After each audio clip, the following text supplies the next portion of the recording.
Hello friends, welcome to get more info YouTube channel. एक और new recruitment notification को आज के इस वीडियो में हम कवर करेंगे। लेटेस्ट रिक्रूटमेंट नोटिफिकेशन है, अभी 2-3 दिन पहले ही ये नोटिफिकेशन ऑफिशियल वेबसाइट पर पब्लिश किया गया है। ऑल इंडिया लेवल की ये वैकेंसी है। ऑल इंडिया से कैंडिडेट आवेदन कर सकते हैं, जिसमें 10th pass, 12th pass and graduate candidate के लिए अपॉर्चुनिटी है। और ये जो भर्ती है ये डायरेक्ट रिक्रूटमेंट है, मींस परमानेंट गवर्नमेंट जॉब आपकी यहाँ पर रहने वाली है।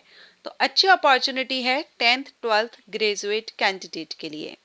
अब यहाँ पर आप देख भी रहे हैं कि ये जो भर्ती, क्योंकि वेरियस पोस्ट वैकेंसीज हैं, तो इसमें सभी पोस्ट के लिए अगर देखें तो सिर्फ एक पोस्ट को छोड़ करके बाकी सभी पोस्ट पर फ्रेशर कैंडिडेट एलिजिबल हैं। एंड सो नो एक्सपीरियंस, क्योंकि सिर्फ एक ही पोस्ट हम देखेंगे जिसमें एक्सपीरियंस रखा गया है, बाकी सभी फ्रेशर कैंडिडेट के लिए है। So no experience, no diploma और सर्टिफिकेट रिक्वायर्ड। सिंपल 10th के बेस पर आप आवेदन कर सकते हैं, सिंपल 12th के बेस पर आवेदन कर सकते हैं, एनी ग्रेजुएट कैंडिडेट आवेदन कर सकते हैं। और अगर आप एक ITI होल्डर हैं तो आपके लिए भी अपॉर्चुनिटी है, आप भी आवेदन कर सकते हैं। नो इंटरव्यू, कोई भी इंटरव्यू नहीं होगा किसी भी पोस्ट के लिए। एंड नो एप्लीकेशन फीस पे for SC, ST, PWD and all female candidate. Female candidate किसी भी कैटेगरी की हो, इनको फीस माफ है। और SC, ST कैंडिडेट और PWD कैंडिडेट के लिए भी एप्लीकेशन फीस माफ है। All India male female candidate eligible हैं। तो अच्छी अपॉर्चुनिटी है, अगर आप एलिजिबल हो, इंटरेस्टेड हो तो आवेदन जरूर कीजिएगा। चलिए इसका नोटिफिकेशन देखते हैं और सबसे पहले हम पोस्ट देखेंगे, कौन कौन सी पोस्ट है, उनके लिए क्या क्या रिक्वायरमेंट रखी गई है। तो देखिए, सबसे पहली जो पोस्ट है ये है सेक्शन ऑफिसर की। सेक्शन ऑफिसर की वैकेंसी है, एक वैकेंसी है, अनरिजर्व रखी गई है, मींस ऑल कैंडिडेट इसमें आवेदन कर सकते हैं। पे लेवल 7 से सैलरी रहेगी सेक्शन ऑफिसर के लिए। एज लिमिट 35 वर्ष रखी गई है। इसेंशियल क्वालिफिकेशन में एनी ग्रेजुएट कैंडिडेट आवेदन कर सकते हैं, कोई भी एक्सपीरियंस या डिप्लोमा सर्टिफिकेट की नीड नहीं है। लेकिन अगर आपके पास कोई डिप्लोमा या सर्टिफिकेट है या एक्सपीरियंस है तो ये डिजायरेबल में रखा गया है, आपको प्रेफरेंस दिया जाएगा। वैसे फ्रेशर कैंडिडेट आवेदन कर सकते हैं, एनी ग्रेजुएट। नेक्स्ट जो पोस्ट है ये है सेमी प्रोफेशनल असिस्टेंट की। इसमें भी एक वैकेंसी है, लेवल 5 से सैलरी है, अपर एज लिमिट 30 वर्ष रखी गई है। और इसमें भी एनी ग्रेजुएट कैंडिडेट आवेदन कर सकते हैं, लेकिन इस पोस्ट के लिए BLIV या BLISC any other higher qualification, ठीक है, तो यहाँ आप आवेदन कर सकते हैं। इसमें थोड़ा सा रिक्वायरमेंट रखी गई है। नेक्स्ट जो पोस्ट है ये है लेबोरेटरी असिस्टेंट की। इसमें भी एक पोस्ट है, लेवल 4 से सैलरी है, अपर एज लिमिट 30 वर्ष है।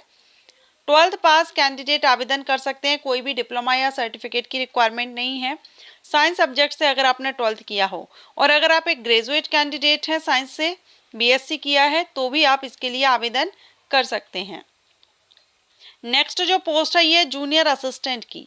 जूनियर असिस्टेंट की ये जो पोस्ट है ये आपकी एक ही पोस्ट है, एंड इसमें लेवल 2 से सैलरी है, अपर एज लिमिट 27 ईयर है। 12th पास कैंडिडेट आवेदन कर सकते हैं।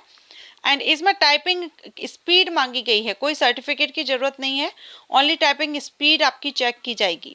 अब ड्राइवर की जो वैकेंसी है इसमें भी एक वैकेंसी है, लेवल 2 से सैलरी है, अपर एज लिमिट 35 ईयर है। 12th pass and graduate candidate आवेदन कर सकते हैं। लेकिन इस पोस्ट पर एक तो क्योंकि ड्राइवर की वैकेंसी है तो एक्सपीरियंस मांगते ही हैं ड्राइवर पोस्ट के लिए, और लाइसेंस भी आपके पास होना चाहिए।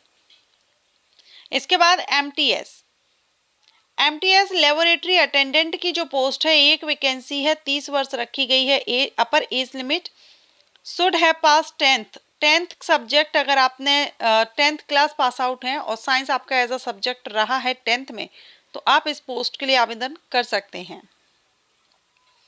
नेक्स्ट जो पोस्ट रहेगी ये यहाँ पर है लेबोरेटरी अटेंडेंट की, जिसमें 3 वैकेंसी हैं, UR के लिए रखी गई है। लेवल 1 से सैलरी है, अपर एज लिमिट 30 वर्ष है। 10th पास कैंडिडेट आवेदन करेंगे।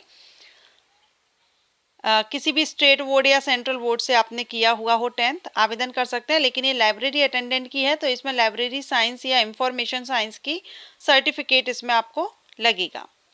इसके बाद नेक्स्ट देखेंगे तो एमटीएस स्पोर्ट अटेंडेंट की एक वैकेंसी है और इसमें 10th and ITI 10th pass out भी आवेदन कर सकते हैं और जिन्होंने आईटीआई किया है वो भी आवेदन कर सकते हैं।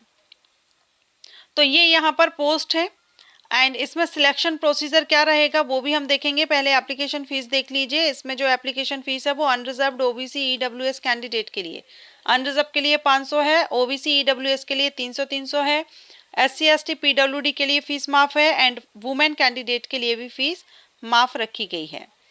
सिलेक्शन प्रोसीजर यहाँ पर पोस्ट वाइज बताया गया है, तो आप जिस पोस्ट के लिए देखना चाहें कर सकते हैं। रिटन एग्जामिनेशन होगा, पेपर फर्स्ट पेपर सेकंड। देखिए आप यहाँ पर पोस्ट वाइज यहाँ पर आपको डिटेल दिया गया है और डिटेल में सिलेबस भी आप देख सकते हैं। सिलेबस सभी सब्जेक्ट का सिलेबस भी आपको डिटेल में दिया गया। और ये जो वैकेंसी अभी आप देख रहे हैं दिल्ली यूनिवर्सिटी के अंतर्गत JMC Jesus and Mary College जो आता है उसकी तरफ से ये नोटिफिकेशन रिलीज किया गया है। तो ये जो सिलेक्शन प्रोसीजर है ये आप पोस्ट के हिसाब से देख लीजिएगा, किस पोस्ट के लिए आप आवेदन कर रहे हैं उस हिसाब से।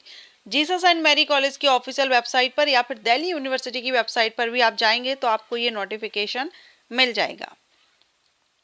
ओके, अब इसकी इम्पोर्टेंट डेट देख लेते हैं, कब से कब तक आप आवेदन कर सकते हैं। तो ऑनलाइन एप्लीकेशन इनवाइट किए गए हैं जेएमसी की तरफ से और ये इसका पोर्टल दिया गया है ऑनलाइन अप्लाई के लिए। और अप्लाई करने की जो लास्ट डेट है वो 8 मार्च 2025 है। 8 मार्च 2025 तक आप इसमें आवेदन कर सकते हैं। तो परमानेंट जॉब अपॉर्चुनिटी है। अगर आप दिल्ली से बिलोंग करते हैं या आसपास के एरिया से हैं या आप कहीं से भी हो और अगर आप इंटरेस्टेड हैं तो ऑल इंडिया के कैंडिडेट वैसे आवेदन कर सकते हैं, किसी भी स्टेट बोर्ड या सेंट्रल बोर्ड से आपने अपनी क्वालिफिकेशन ली हुई हो। ओके, सो ये वैकेंसी अपडेट आपके लिए पसंद आया हो, हेल्पफुल रहा हो तो वीडियो को लाइक एंड शेयर कीजिएगा और अपकमिंग जॉब अपडेट के लिए चैनल को सब्सक्राइब नहीं किया है तो कर लीजिए और बेल आइकन के ऑल ऑप्शन को प्रेस कीजिएगा। Thank you.